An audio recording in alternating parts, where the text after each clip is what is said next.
top priority here. So whenever you visit a construction site, make sure you have your safety equipment. So let's go. Dito, pagpasok natin, meron tayo ditong single door.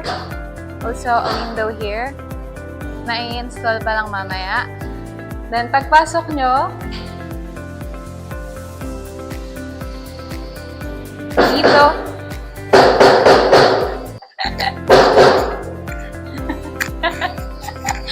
dito, pagpasok nyo, bubungad sa inyo ang living area of parenting kitchen table here.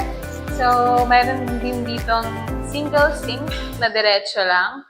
May bintana din sa harap for good lighting to keep your room bright or whatever. And, ayan, sink. Also, dito sa kabila, makikita natin yung single room natin.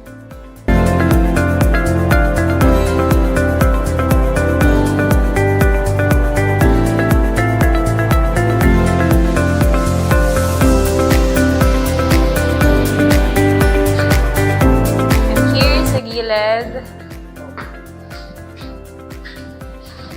and dito yung ating CR.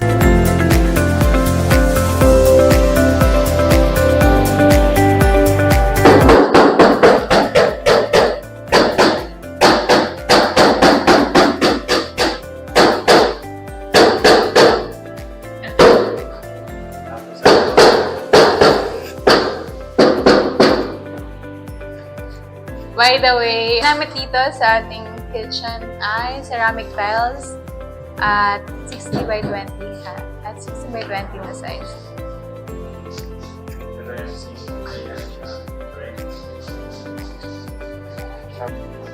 Makikita na natin ang service area.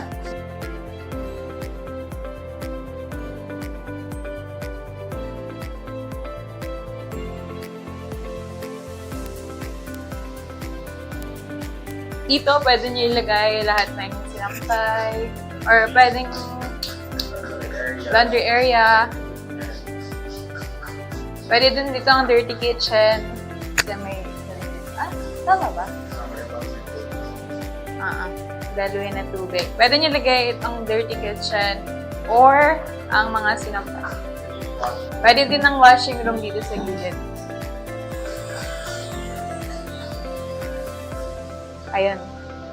Tingnan natin yung ceiling natin. Hindi siya the typical ceiling of an apartment.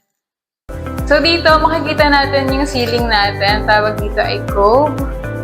Sobrang stylish na dating niya kasi after this, installan pa siya ng lights sa palibot.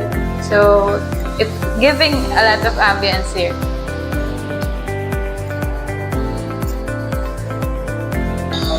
Shoutout po. Shoutout. Ano pangalan mo, kuya? Shoutout na kay John Paul. Makikita nyo, yung pintura pa lang natin ngayon is for primer pa lang. So, pero, ang original na kulay niya ay ganito. Then dito, sa left natin ngayon, yung CR. Then, on your right is the sink. Paglabas, service area.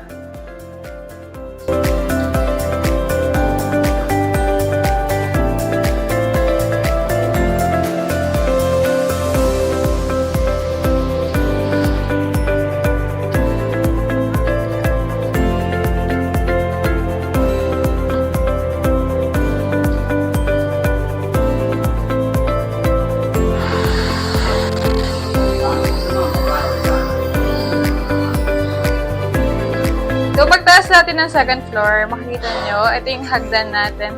Di pa siya nakakabitan ng railings, pero, syempre, kakabitan pa lang siya ng railings na stainless.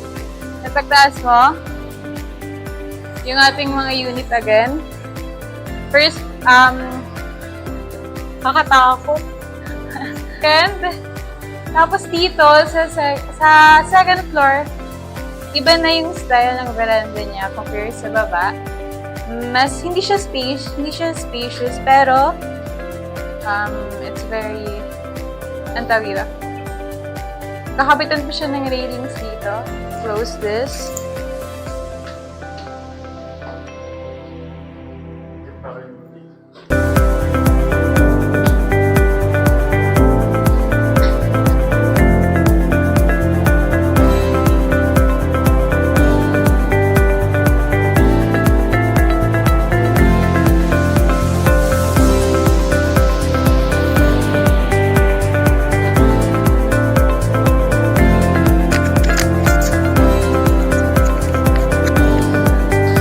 Dito si Kuya nagmamasilya siya.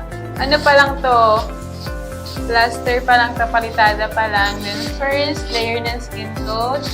Then, dito makinis na yung pati skin coat ni Kuya.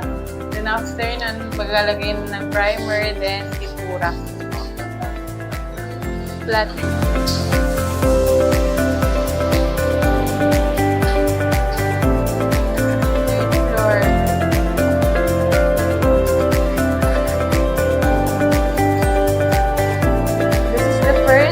Sa third floor.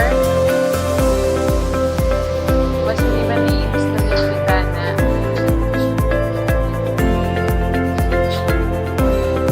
Ito ang veranda.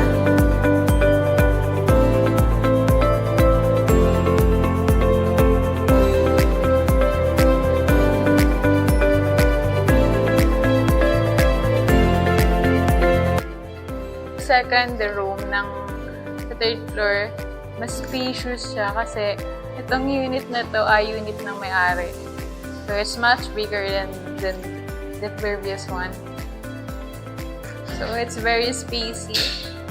Bintana, sliding window here, then window here. Then, ceiling, mas malaki siya. Ito na yung mismong space natin for kitchen where you can cook, sink. Ayun, ang style ito. Dito,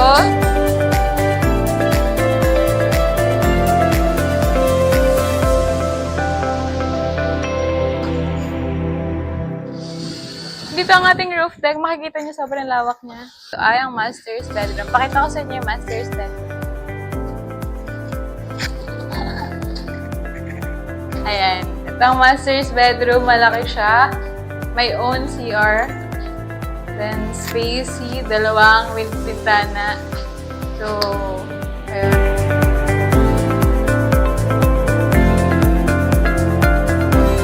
So that wraps up our site visit today in Silang Cavite. So if you enjoyed this video, don't forget to give us a like, comment, and share. And also follow us for more exciting content. Thank you.